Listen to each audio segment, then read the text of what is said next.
Welcome back to Drive in RPM. My friends, take a deep breath and listen carefully, because the automotive world as we know it has just received its death sentence. What I am about to tell you is not speculation, it is not clickbait, and it is certainly not good news for the petrolhead community. It is official. The CEO of Volkswagen, Thomas Schaefer, has dropped a bomb that is sending shockwaves from Wolfsburg to every corner of Europe. The era of the compact combustion car is over. If you own a Volkswagen Polo, a T-Cross, or a Taigo, or if you were planning to buy one of these iconic models, you need to understand the gravity of this situation. Volkswagen has decreed that by 2030, and likely much sooner in practice, its entire fleet of small cars will be exclusively electric. The combustion engines that built the reputation of the brand, the reliable TSI units, the efficient manuals, are being killed off. But why? Why would one of the largest manufacturers in the world murder its best-selling cars? The answer is terrifyingly simple: panic. Volkswagen is currently fighting a war on two fronts. On one side, we have the draconian Euro 7 emission regulations from Brussels. On the other side, we have an invasion that the Germans never saw coming: the Chinese automotive industry. The level of growth of brands like BYD, MG, and Geely is so frightening, so aggressive, that it has forced Volkswagen to surrender the internal combustion engine in the B segment. In this video, we are going deeper than the headlines. We are going to analyze the surrender, why VW admits it cannot compete with China using petrol engines, the replacements, the ID.2 All, the electric GTI, and the future ID, Taigo, the nightmare. We call it the maintenance apocalypse. When the factories stop making engines, will your car become unfixable? Will parts become as rare as gold dust? Stay with me until the very end, because we need to talk about your money, your car's residual value, and the reality of owning a petrol car in the 2030s. Let's dive in. Chapter 1: The Chinese Onslaught.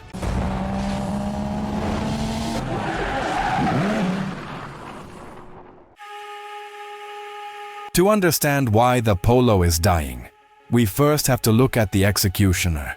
And the executioner speaks Mandarin. For decades, European manufacturers were arrogant. They believed that Chinese cars were poor copies, unsafe, and badly built. They laughed. But while Europe was distracted, optimizing diesel engines and arguing about regulations, China was playing the long game. They focused entirely on batteries and software. Today, the joke is on Europe. Look at the rise of MG, a classic British name, now fully Chinese-owned by SAIC, selling thousands of electric hatchbacks across the continent at prices that VW simply cannot match. Look at BYD. They own the entire supply chain, from the lithium mines to the ships that transport the cars. Thomas Schaefer looked at the spreadsheets and realized a harsh truth. Volkswagen cannot build a petrol Polo that is clean enough for regulations and cheap enough to compete with an MG4 or a BYD Dolphin. The Chinese have a 30 to 40% cost advantage. If VW tries to keep the combustion Polo alive, they would have to sell it for 30,000 euros just to break even. Nobody pays that for a Super Mini. So, the strategy is a desperate one. If we can't beat them with petrol, we have to join them in electric. This is not an environmental decision. Do not be fooled. This is a business survival strategy. The frightening level of Chinese efficiency has cornered the German giant. They are burning the bridges to the past because they are terrified of the future. The Euro 7 trap and the Fiesta syndrome. Euro 6 Euraus. But it is not just China. The enemy is also within. We have to talk about the Euro 7 standard.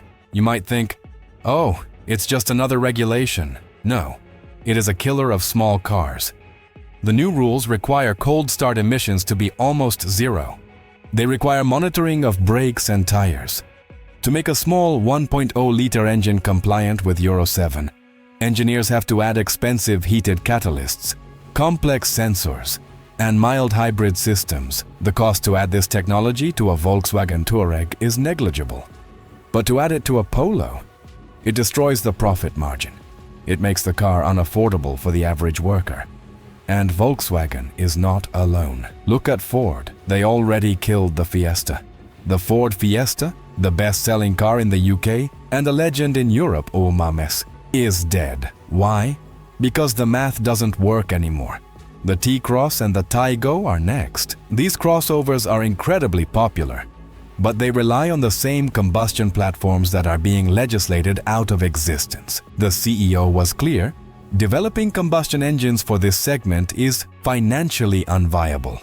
So, we are witnessing a forced extinction. The affordable, simple petrol car is being regulated to death, leaving the consumer with a stark choice: buy an expensive electric car or buy nothing. The Electric Hope, ID, Polo and ID, GTI, 09-15. So, what is the plan? Is VW just giving up? No, they are preparing a counterattack, and it banks heavily on nostalgia. Volkswagen knows that names like ID3 have no emotional connection. That is why the upcoming entry-level EV, based on the ID, to all concept, will likely carry a legendary badge. The market expects it to be called the ID.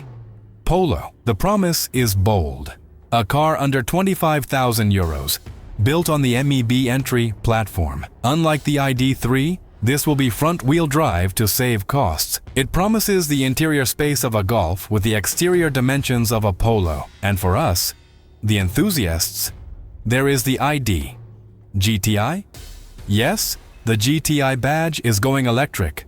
Volkswagen says they are working on software to simulate gear shifts, simulate engine sound, and simulate the vibration of a combustion engine. They are trying to synthesize the soul of a car using code. Will it work? Can a simulated engine noise replace the pop and bang of a real exhaust? That remains to be seen.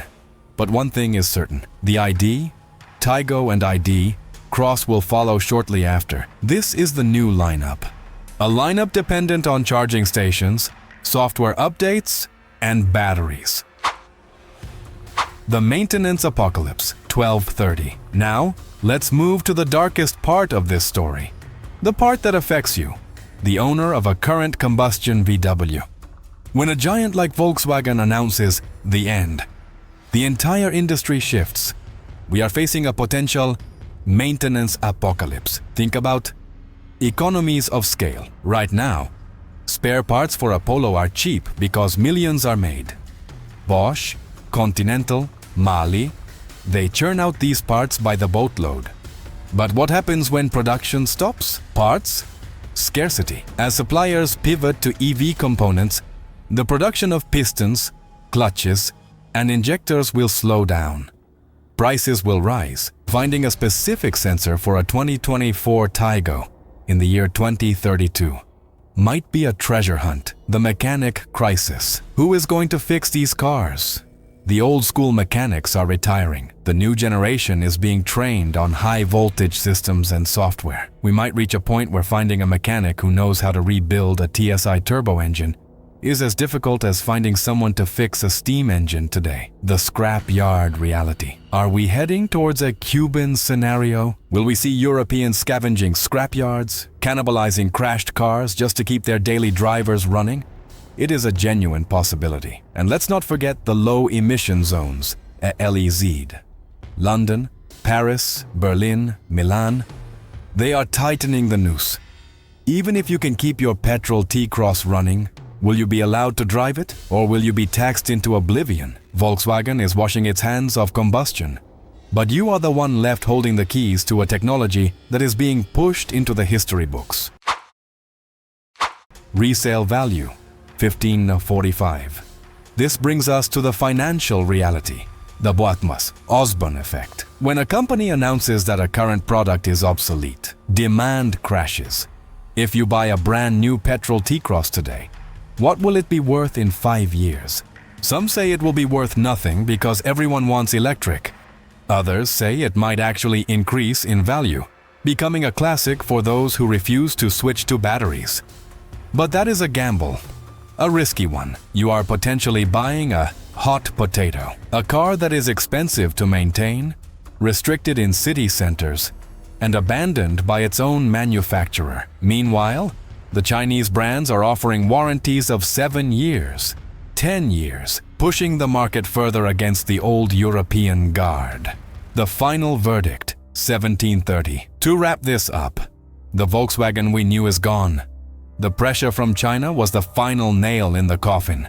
The frightening level of competition has forced a total reset. The Polo, the T-Cross, the Taigo, these names might survive, but their hearts will be transplanted. The combustion engine is dead in the water for Volkswagen's compact range. Now I turn the question over to you, the drive-in-rpm community. Do you see this as a necessary evolution? Or is this the biggest mistake in automotive history? Are you willing to trust the new electric ID, Polo? Or will you hold on to your petrol engine until the bitter end? And do you trust that parts will be available in 10 years? Let me know in the comments below. I read every single one of them. If you enjoyed this deep dive, please smash that like button and subscribe to the channel for more honest, unfiltered automotive analysis. Good luck with your cars, and I'll see you in the next one.